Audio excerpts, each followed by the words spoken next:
Ang galing ng batang to. Ang dami niyang style ah. Tingnan nyo guys, oh, sa Bisaya pa taga. Diyan nilagay sa kamay niya. Hindi na siya mahirapan. Tingnan nyo guys, ang galing niya. Magaya nga yan pag-uwi. Ang galing oh. Bilib ako sa diskarte ng batang to.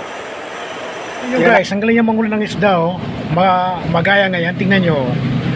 Yung sa kuwan niya kinabit sa kamay niya. Sa Bisaya taga, tingnan nyo guys, ang galing niya manghuli ng isda. Magaya nga yan. Ang galing oh. Dami niyang huli oh. Oh, di ba? Ang galing. Ang dami niyang nahuli. Masarap yan. Isda na yan. Sa Bisaya pantat. Oh, di ba ang dami niyang huli? Ang galing ng style. Mas buka ngayon sa bahay mamaya kung epektibo ba yung ginagawa niya.